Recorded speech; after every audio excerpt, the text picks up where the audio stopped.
hold space for your darkness, a first responder mental health podcast hosted by me, Erin Jane, where we have conversations about what it's like to perform a first responder role and the mental health challenges that can accompany it.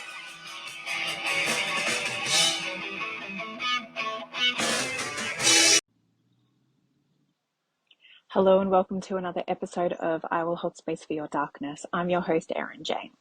And today I am coming to you from my childhood backyard in Australia.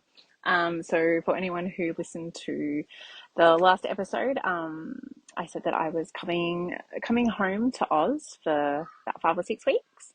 And so this is kind of just like a bit of a check-in, a bit of an update. To be honest, I've just been so focused on spending time with people, the people that I love, all my friends and family, that I haven't sort of, found the time or even like the inclination to, even sort of be asking people to come on, because it's really just been, my time home is just about reconnecting and solidifying those friendships with the people that, I only kind of get to see once a year. So, not to say that I won't be hitting them up later down the track for it. But yeah, so I've been here for a bit over 3 weeks now. And we picked my firefighter hubby up from the airport yesterday. So as you can imagine, I've been here with my 2 little boys for the last 3.5 weeks. So to pick up their wonderful dad and just all be reunited. It's been really, really lovely. So it's a long trip, sort of about with stops and everything. It's sort of about 28 hours. But yeah, so he's happy to be here because, fortunately for me, I married someone who just adores my country. So he loves it here, and the boys love it here, and they're especially happy to have dad at home, or home here with us. So yeah, and just been catching up with people and all that kind of thing. And a lot of the people that I still maintain really strong friendships with here are still in the first responder realm. So they're still predominantly law enforcement, given my background, and it's always interesting to kind of catch up, with them and just kind of see how things have progressed since I left the job, really. You sort of, I don't think you ever stop bleeding blue. Once you've done that and been in that role, it sort of stays with you, and then I think you still feel incredibly connected in that respect, because I do have such a strong community and group of friends here who are still on the job. So coming back and catching up with them and sort of just hearing about how everyone's going, and it's not necessarily great from all reports. Everywhere is just ridiculously understaffed, which I think is, and a problem in law enforcement sort of everywhere you go. But, I was talking to a friend's hubby the other day who is a sergeant, and he's at a smaller police station that sort of is in between sort of 2 larger ones. They have, I think he said 16 or 18 vacancies, and there's 3.5 troops, including him. And so how that doesn't lead to burnout and all of the things, I don't know. And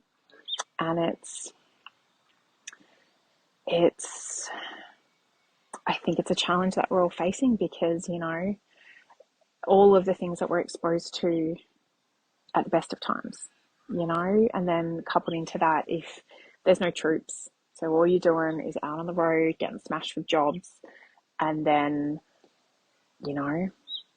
there's no break, there's no help, there's no backup. So I think it's really challenging for a lot of people at the moment. And probably one of the bigger things that have sort of impacted me in my time here, and it's sort of approaching sundown here, so kind of hoping I can get this done before the mozzies come out to get me.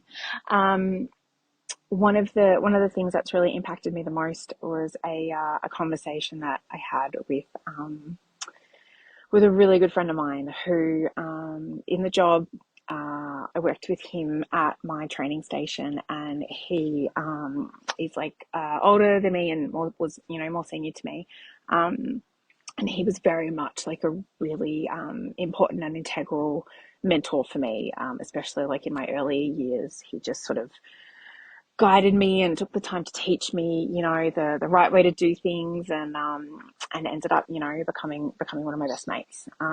So I was having a chat with him the other day, and we were, having to catch up about all the people that we used to work with and all that kind of thing, and going over, oh, how's this person? How's that person? Spoken to him, spoken to them. And it was, we both kind of came to a bit of a sad realization. Like the station we worked for was sort of, a bit of a, like sort of smaller type of one, I would say all up sort of like troops, boots on the ground, maybe I would say under 50, like maybe 40 at the time. And we were sort of going over, people that we both used to know and were friends with and we used to work with, and how they're all going and where they're at in the job and stuff now.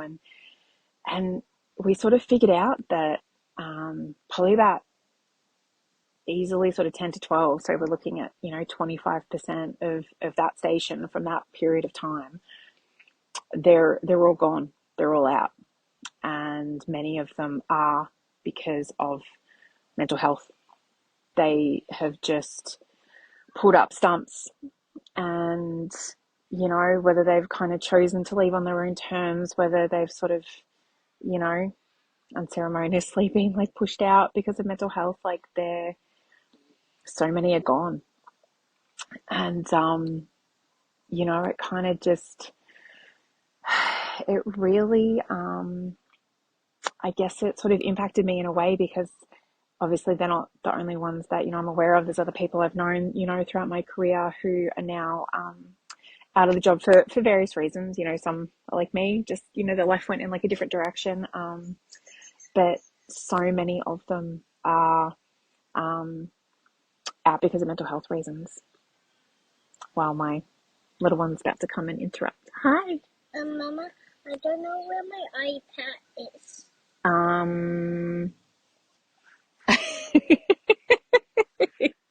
Say hi. It's inside. Thanks, darling. That was my youngest. So yeah, it really, made me think about the toll that this job is taking on so many people. The fact that, 25% of a workforce that I knew at a particular time in my career, and granted it's like 15, 17 years ago now, and many of them were sort of older than me at the time, but it's a job that, people used to have these really long careers in, and I still even remember, some of the ones I worked with back then, and they would just be so angry about, I don't know, just the job and shit that went along with it. And I never really understood it at the time. And I have, I guess I have a lot more understanding and insight about it now, that, what I saw at the time as their, I don't know, the Aussie birds flying across, what I saw at the time as just, unwarranted rage and anger, I think was just, in hindsight, was burnout, and it was trauma, unresolved trauma that the culture at that time in the job, it just wasn't something that we dealt with or that we acknowledged. And, a decade and a half later, all of those chickens have come home to roost. So many of the people that this, good friend and I, that we both worked with, they're out, they're, mental health struggles.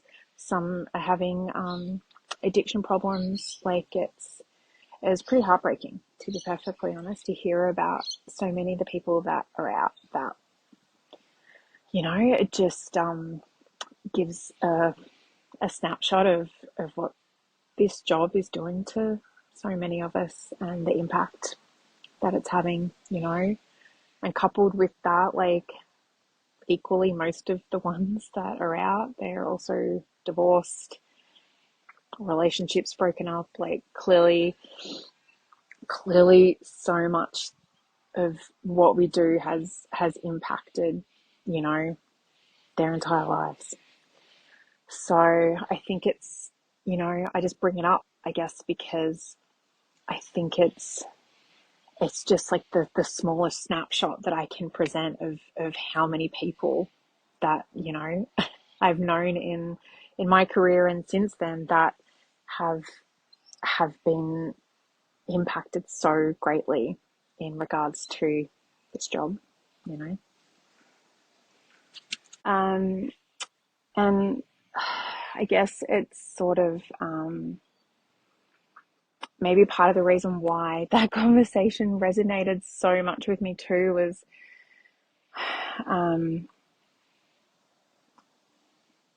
the day after we had that conversation, we spoke again, this mate of mine and I, and he told me about the fact that a member signed out their service firearm and went and completed suicide in the car park of the police station, which is a few k's from my house here. So that was last week. And I was made aware that there was a dispatcher that had also taken their life in that preceding week. And I also saw there's a great page I follow called Aussie Frontline.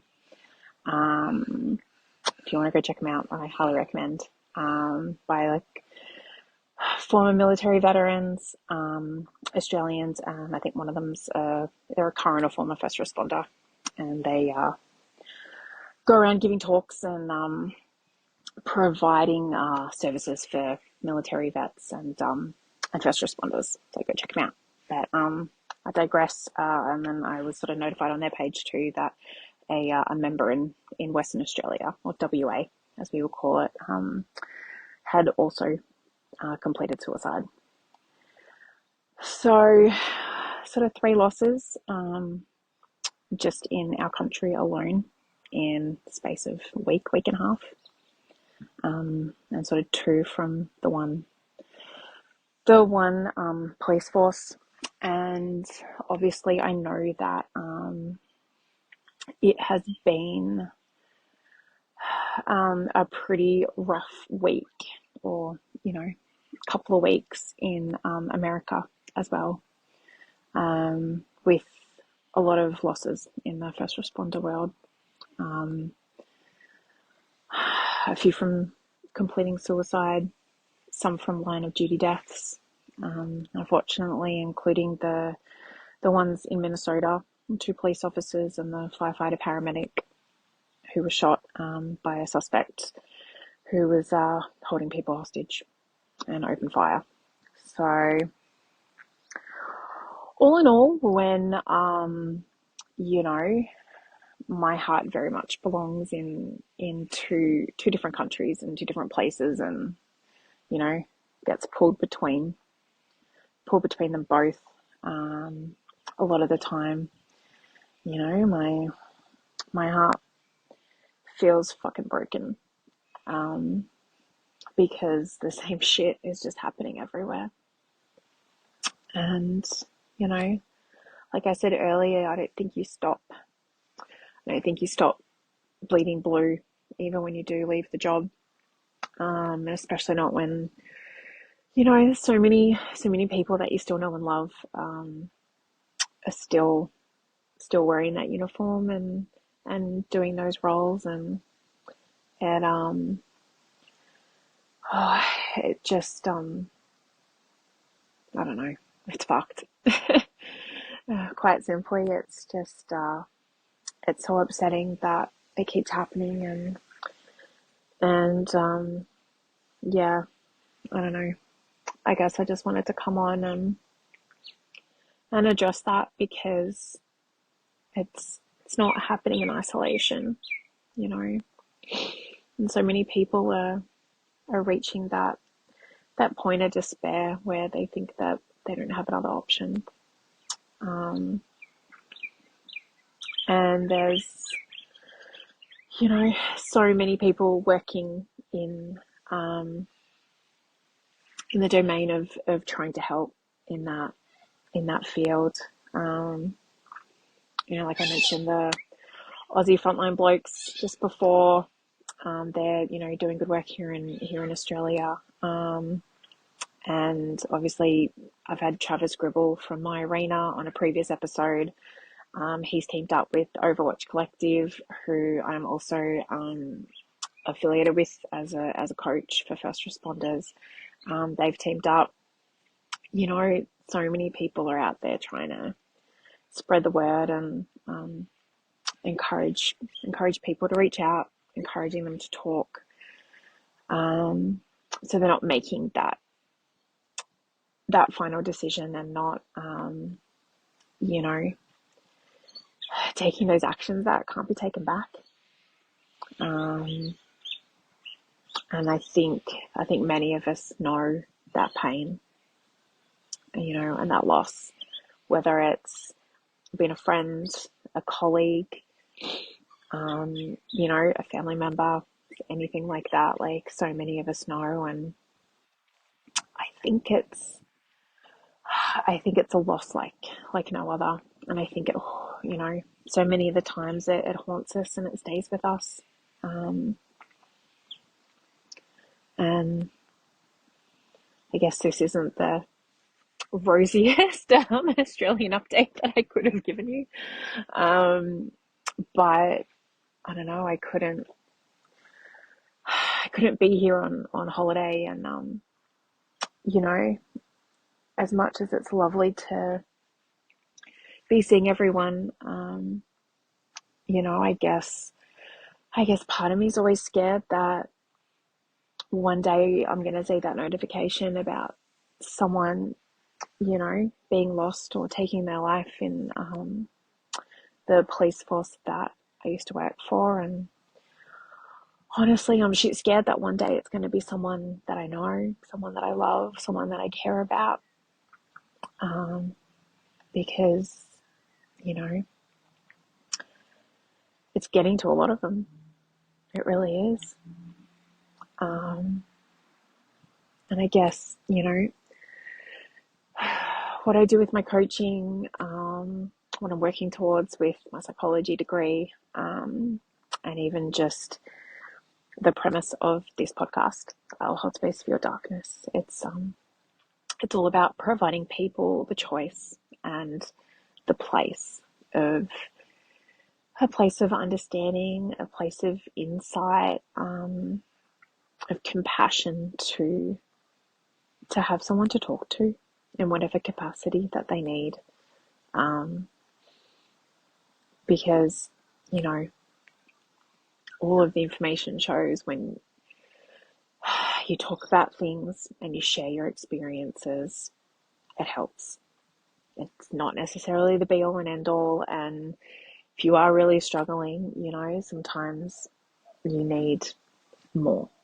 You know, you might need some medication, you might need EMDR, you might need all of the things, or you might just need fucking someone to listen and not interrupt you and not give you advice and not tell you what to do. Just someone to listen. And I think, honestly, I think that's what a lot of us are missing sometimes. So I want to keep this one short, because it's just meant to be a bit of a brief check-in. But I guess I just want to implore, anyone who might just happen to be listening, and if you are struggling, and if you are having a tough time, please know that there are people out here who do want to help you and who are willing to listen.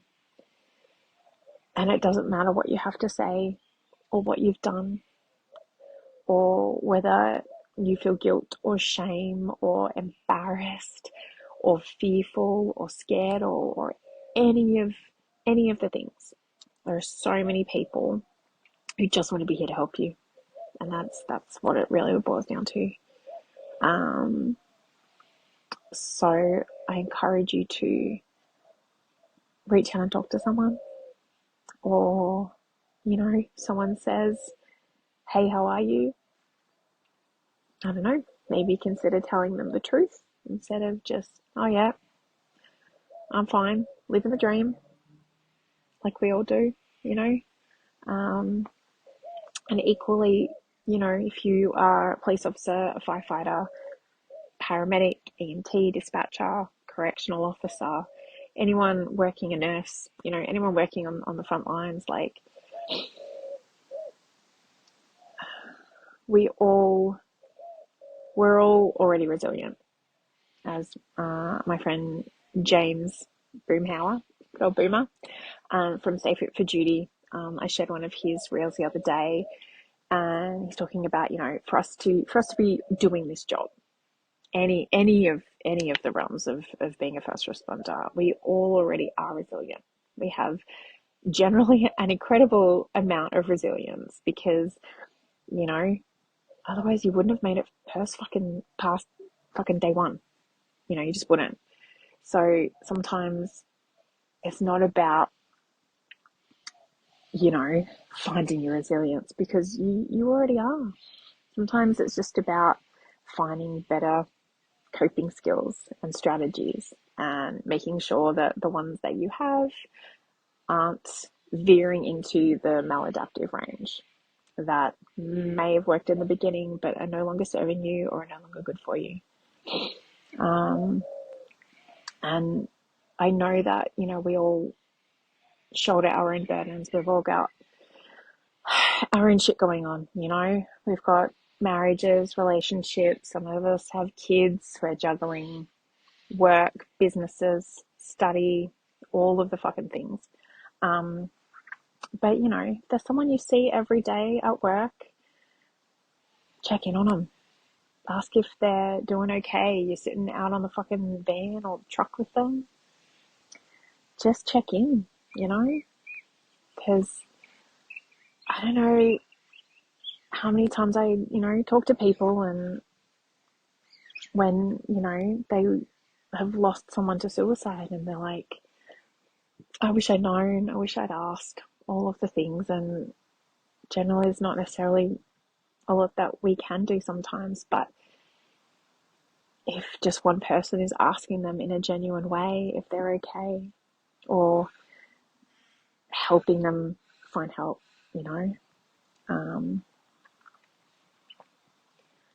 we are a community, not like many others. I would probably say, and I don't have any military experience, but I would assume that, whilst it's different, there'd be the similar camaraderie that goes along with it. So not everyone's always going to understand. So if we are checking in on each other, and we are pointing people in the right direction, if they are struggling, of culturally competent and appropriate people to be helping them, as as the Overwatch crew says, one more is one less. One more person that checks in on someone might be one less person that makes that final decision and takes that final action. So just between, the losses here in Oz in the last sort of week and a half and all of the ones in the States, I guess I just wanted to jump on and acknowledge it. And I'm sorry this episode isn't full of, fucking sunshine and rainbows, but we all know the realm that we exist in. So, yeah, I just wanted to, I guess, jump on and share my thoughts and just remind people that there is no shame in struggling, putting your hand up and saying, you know what, I'm fucking cooked. I feel burnt out. I need a break. Because, when we get a physical injury, it's visible and people feel like, oh yeah, you broke your fucking arm or you broke your leg. I get that you can't function right now. You'll function to, the best of your capabilities when it's psychological, when it's emotional. People aren't given the same grace and the same compassion, and that's fucking terrible, and it's a blight on us all, and we're all trying to get better about it, but some people are still playing catch up. So this is your reminder that it doesn't fucking matter what it is or who you are. If you need a fucking break and you need some help, reach out. Okay? I will perhaps try to do a happier check-in another point during my trip. Otherwise, I will be coming home sort of about halfway, or home back to Boston, about halfway through March. And I've been, having some great conversations and lining some wonderful people up to come and have some good chats on the podcast. So whilst I'm really, enjoying the break here and spending time with all the people that I love, I am equally excited to come back to, I guess, my everyday existence and film some more episodes, because as I've sort of mentioned in previous podcasts, this is like my passion project. It's something that has been completely unexpected. Nothing I ever envisaged myself doing, but fuck me, I love it. I really love coming on and speaking to, people from all over the States, and, different places throughout Australia, and just, sharing our stories, sharing our experiences, sharing our grief and our trauma and our post-traumatic growth, and sharing all of the things. So the people listening, and, if you are listening, fuck me, I appreciate you so much, because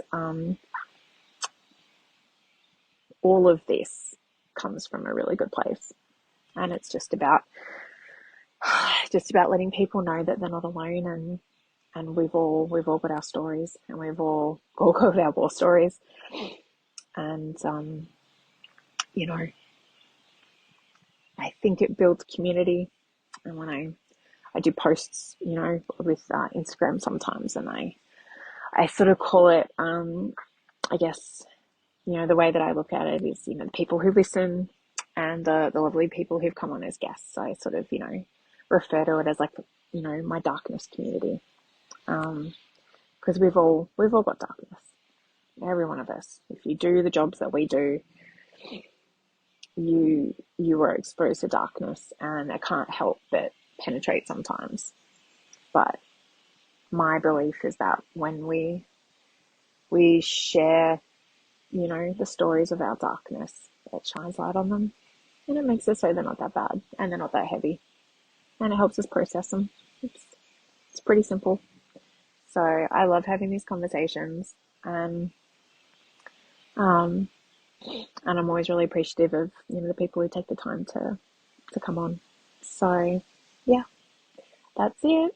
I will wrap it up. Thank you for joining me in my childhood backyard. If you've been watching, I don't know if you've seen some crazy Aussie birds flying past. You may have heard them. I don't know. I'll be editing and finding out.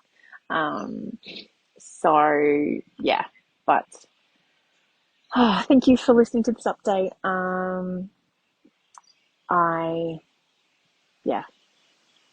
This really is a pure joy for me. So I appreciate your time, and I appreciate you giving me your time if and when you do choose to listen. If you are someone who's listening and are interested in coming on and having a chat, please get in contact.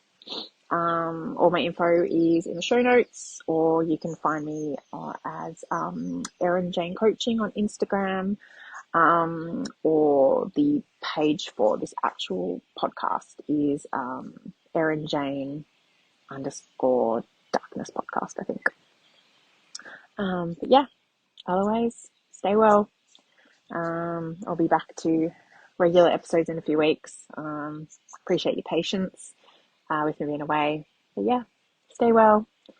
And this has been Erin Jane coming to you from Australia. And as always, let me listen in a way you've never been heard. Cheers.